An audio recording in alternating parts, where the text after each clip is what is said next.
অন্তর্বর্তী সরকার যাদের দায়িত্ব দিয়েছে তাদের মধ্যে থেকে বলা হচ্ছে নতুন দল তৈরি করতে হবে। নতুন দল তৈরি করার কথা বললে জনগণ কিভাবে বুঝবে তারা নিরপেক্ষভাবে কাজ করছেন? অনেক সময় কর্তৃপক্ষকে চাপে রাখার জন্য, নিজেদের নিয়ন্ত্রণে রাখার জন্য এমন কিছু দাবি দাওয়া দিতে হয় যাতে তারা সেটা তাৎক্ষণিক পূরণ করতে না পারলেও তারা অন্তত একটু চাপে থাকে। মির্জা ফখরুল ইসলাম সাহেবের কথা আমি চ্যালেঞ্জ করব না। আমি বলবো বর্তমান এই interim government deserve to get enough time. এইবারে আপনারা হত্যা করলেন ১,১২০০ লোককে শুধুমাত্র এক মাসের ভিতরে, ৩০ থেকে ৪০ হাজার লোককে চিরতরে পঙ্গু করে দিলেন, তাদের চোখ কানা করে দিলেন, ইনজিওর করে দিলেন। মানসিক ট্রমায় এই ১৭ কোটি মানুষকে আপনারা কোথায় নিয়ে গেলেন? বিএনপি একটু তাড়াহুড়ো করছে যাতে ইলেকশনটা দিলে ওরা যদি আবার ক্ষমতায় যায়। আপনাকে মনে রাখতে হবে 2008 এবং 9 তখন কিন্তু কিছুটা সংস্কার হয়েছিল, কিন্তু সে সংস্কার প্রাতিষ্ঠানিক রূপ পায়নি, কারণ এমন সংস্কারটা পুরোপুরি হয়নি বলে আমরা আরেকটা স্বৈরাচারের জন্ম দিয়েছি। মির্জা ফখরুল ইসলাম আলমগীর, বিএনপির ভারপ্রাপ্ত মহাসচিব, তিনি বলছিলেন যে অবিলম্বে নির্বাচন দিতে হবে। একটি আলোচনা অনুষ্ঠানে যোগ দিয়ে তিনি এই কথা বলছিলেন এবং তিনি সেখানে দুটো গুরুত্বপূর্ণ পয়েন্ট বলেছেন। আমি একটু করিম চৌধুরী আপনাকে দিয়ে শুরু করব, তার আগে এই পয়েন্টগুলো একটু বলে নিতে চাই। তিনি বলেছেন অন্তর্বর্তী সরকার যাদের দায়িত্ব দিয়েছে তাদের মধ্যে থেকে বলা হচ্ছে নতুন দল তৈরি করতে হবে। নতুন দল তৈরি করার কথা বললে জনগণ কিভাবে বুঝবে তারা নিরপেক্ষভাবে কাজ করছেন, একটি কথা। দ্বিতীয় কথা, তিনি বলছেন বেশ কিছু গোষ্ঠী বলতে শুরু করছে যে অন্তর্বর্তী সরকারকে অনির্দিষ্টকালের জন্য রাখা হোক, সমস্ত সংস্কার তারাই করুক, যে কোনো সংস্কার জনগণের অংশগ্রহণ ছাড়া সম্ভব নয়, সেজন্য নির্বাচিত সরকার দরকার। অর্থাৎ তিনি অবিলম্বে নির্বাচন দেওয়ার কথা বলছেন। আপনি তো লেবার অ্যালায়েন্সের ন্যাশনাল সেক্রেটারি, এটা এক ধরনের কি কৌশল কাজ করে আপনাদের মধ্যে যে অনেক সময় কর্তৃপক্ষকে চাপে রাখার জন্য, নিজেদের নিয়ন্ত্রণে রাখার জন্য এমন কিছু দাবি দাওয়া দিতে হয় যাতে তারা সেটা তাৎক্ষণিক পূরণ করতে না পারলেও তারা অন্তত একটু চাপে থাকে, তারা যাতে নিজেদের নিয়ন্ত্রণে থাকে, এমনটা কি মনে হচ্ছে? নাকি আসলেই বিএনপি খুব অস্থির হয়ে পড়েছে নির্বাচনের জন্য? আমি বাংলাদেশের রাজনীতির সাথে খুব একটা বেশি জড়িত না, জি, এবং যেহেতু এখানকার রাজনীতির সাথে সম্পৃক্ত, তবে গত ১৫-১৬ বছরের রাজনীতিকে যতটুকু এখান থেকে দেখেছি, বলে রাখি যে গত ১৪ বছর দেশে যায় নাই রাজনৈতিক এই অস্থিরতার কারণে। যে প্রথমত আমাদের রাজনীতিবিদদের প্রতি এক ধরনের ক্ষোভ ব্যক্তিগতভাবে আমি পোষণ করি। তারা দেশের চেয়ে নিজেদের বা দলের স্বার্থের কথাই বেশি চিন্তা করেন, এবং দেশের স্বার্থের বাইরে বিদেশি প্রভুদের খুশি করার তালেই আমাদের শাসকরা বিভিন্ন সময়ে ব্যস্ত ছিলেন, স্পেশালি এই যারা গত ১৫-১৬ বছর শাসন করেছে তারা। তো যার ফলে ক্ষোভের কারণে নিজের ব্যক্তিগত নিরাপত্তার কথা চিন্তা করে, সামগ্রিক কোথায় চিন্তা করে গত ১৪ বছরও দেশে যায়নি। যার ফলে আপনি বুঝতে পারছেন যে রাজনীতির প্রতি, বাংলাদেশের রাজনীতির প্রতি একটা ঘৃণাবোধ আছে। মানুষের প্রতি শত সহানুভূতি থাকলেও দেশের মানুষ আমাদের রাজনৈতিকদের ভুল পরিচালনার কারণে আজকে যে পরিস্থিতির শিকার হচ্ছে, তার জন্য রাজনীতিবিদদের প্রতি একটা বড়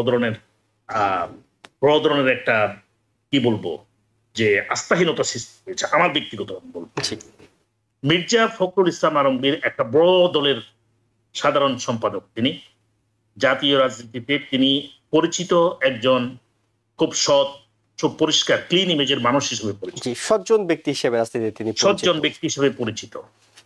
তবে তত্ত্বাবধায়ক যে ইন্টিম গভর্নমেন্ট, যেটা এটা তত্ত্বাবধায়ক সরকার না, বিপ্লবী সরকারও না, তাদেরকে জাস্ট ক্ষমতা দেয়া হয়েছে শূন্য স্থান পূরণ করে, যে তাৎক্ষণিকভাবে যেহেতু একজন পালিয়ে গেছেন, দেশ ছেড়ে চলে গেছেন, তার তল্পি তল্পার থুয়ে একটা বিশৃঙ্খল অবস্থায় দেশকে রেখে তিনি চলে গেছেন, কারা করবে?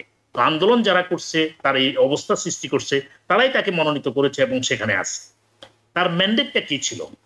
যে গণতান্ত্রিক প্রতিষ্ঠানগুলোকে গত ১৫-১৬ বছরের টোটালি যে ধ্বংস করা হয়েছে, দলীয়করণের এমন একটা পর্যায়ে নেওয়া হয়েছে যেখানে গত ১৬ বছরে অন্য কোনো দল করে বা তাদের আত্মীয় স্বজনরাও ওই দল করে, তারা সিভিল সার্ভিসে আসতেই পারে নাই, ঢুকতেই পারে নাই।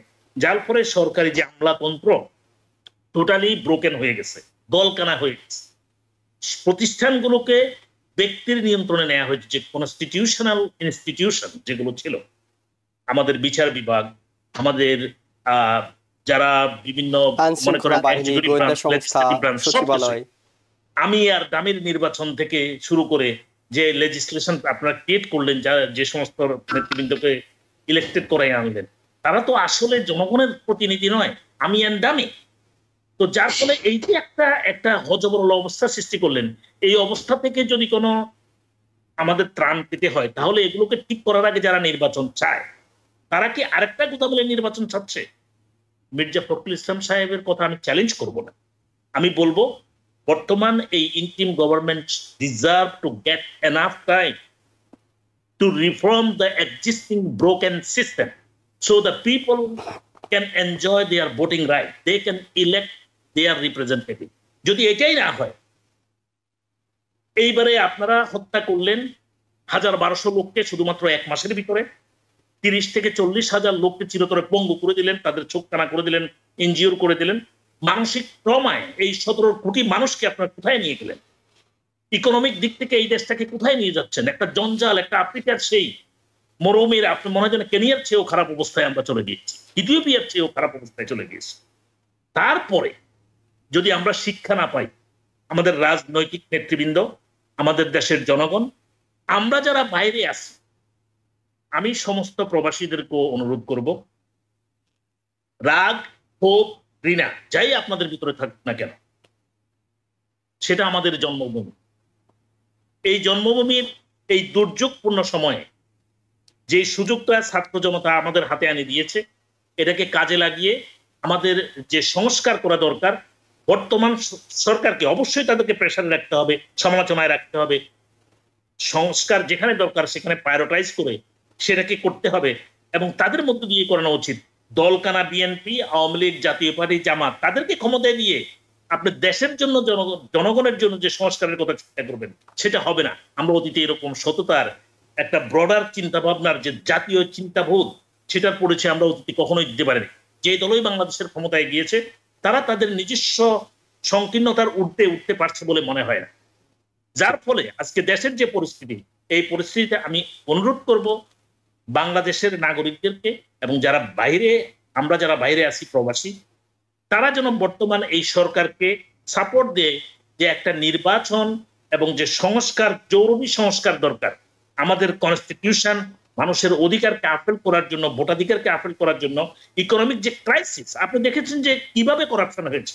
বর্তমান আমেরিকান ট্রেজারি ডিপার্টমেন্টের ঊর্ধ্বতন কর্মকর্তারা বর্তমানে বাংলাদেশে, কেননা যে পরিমাণ মানি বাংলাদেশ থেকে আপনারা পাচার করেছেন, আমি আপনাকে বলছি না, দ্যাট মিনস আমাদের পলিটিশিয়ান যারা পাচার করেছেন, একজন আমলা, একজন পুলিশের আইজি কত হাজার কোটি টাকার মালিক হয়েছে, যে পুলিশের আইজি এখন দেশে নাই। আলাদিনের চেরাগ দিয়ে বসেছিলেন, ঘষা দিয়েছে, সেখান থেকে টাকা বের হয়েছে।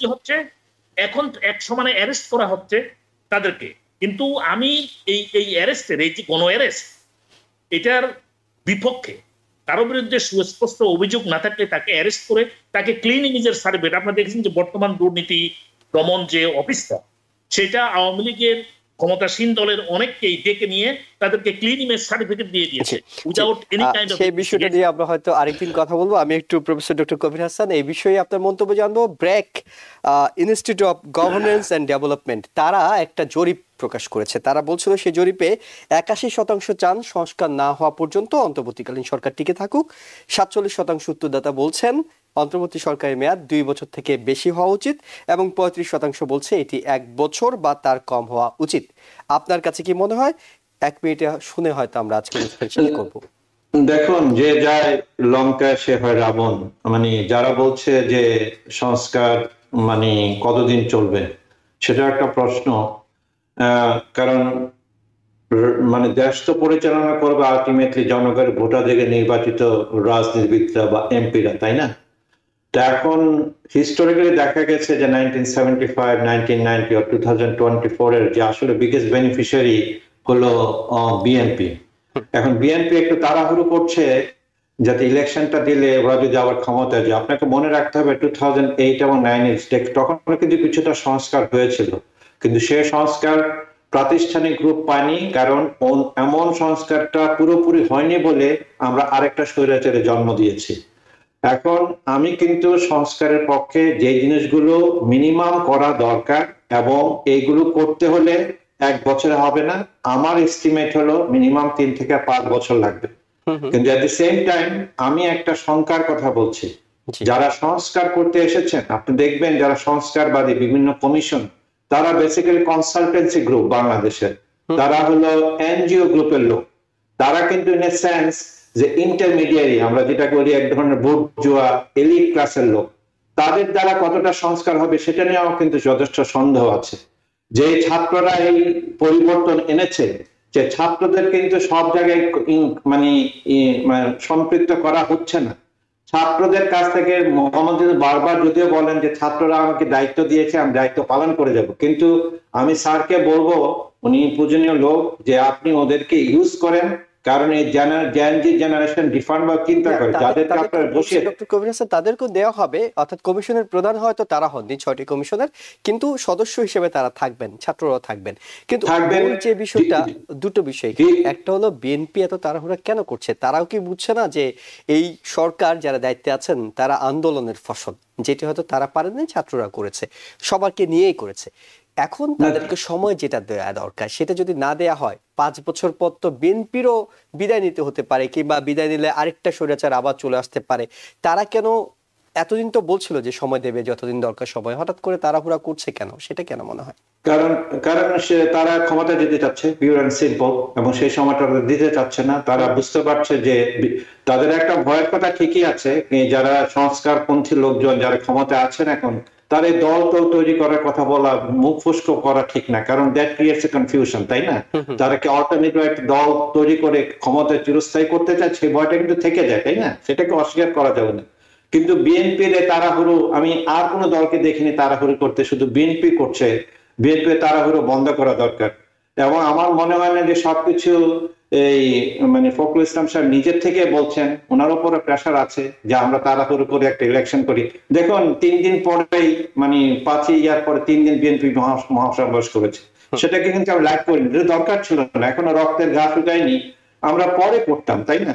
আমি কিন্তু তাদের একটা মহাসমাবেশ ছিল, কিন্তু তারা সেটা দুর্যোগপূর্ণ পরিস্থিতির কারণে স্থগিত করেছে। এটা ভালো কাজ করেছে। এখন এই মানে মহাসমাবেশ করার সময় না। এখন যদি 3 বছর পরে সংস্কারে হয়, আপনি ফর অল ক্যালকুলেশন বিএনপি ক্ষমতা আসবে, কিন্তু বিএনপি এসে যদি আরো একটা স্বৈরাচারের জন্ম না দেয়, যেভাবে শেখ হাসিনা স্বৈরাচারের জন্ম দিয়েছে 2008 and 10, সেই সময়টা তাদেরকে দিতে হবে। এই কাজগুলো করার জন্য যেটা করিম ভাই বললেন, সবকিছু ধ্বংস করে গেছে শেখ হাসিনা, এটা 3 বছর থেকে 5 বছর আগে পারবে না। এটা যে যেভাবে নেই, তারপরে আলটিমেটলি এই সংস্কার প্রতিষ্ঠানিক দিবে এবং চিরস্থায়ী করবে যারা নির্বাচিত সরকার, কিন্তু তার আগে কাজগুলো ঠিকভাবে করে যেতে হবে। কাঠামোটাকে স্ট্রং করতে হবে। গণতন্ত্রের যে কাঠামো, রাষ্ট্র পরিচালনার যে কাঠামো, মানবাধিকার এবং জনগণের ভোটাধিকার, এই জিনিসগুলোকে শক্তিশালী রূপ দিতে পারলে, প্রাতিষ্ঠানিক রূপ দিতে পারলেই গণতন্ত্র টিকবে। যেই ক্ষমতায় আসুক আমাদের কোনো অসুবিধা নাই, but they will be check and balance by the people, by the institution. অর্থাৎ যে সংস্কারের কথা বলা হচ্ছে, সংস্কারটা হতে হবে টেকসই সংস্কার। এটা একেবারে 1 বছর 2 বছরের জন্য হলো, তারপর আবার গিয়ে পুরনো ব্যবস্থায় ফিরে আসলো, সেটি যেমন নয়। একই সাথে হাল ধরে আছেন অন্তর্বর্তীকালীন সরকার, কিন্তু মূল দায়িত্বশীল ভূমিকাটা পালন করতে হবে বড় রাজনৈতিক দলগুলোকে। তারা যদি এখন অস্থির হয়ে পড়েন, তারা যদি তাড়াহুড়া করেন, তাহলে জনগণের আশা আকাঙ্ক্ষার যে প্রতিফলন, সেটা হয়তো ভেস্তে যেতে পারে। If you're wondering, should I get my COVID shot? Think about other people.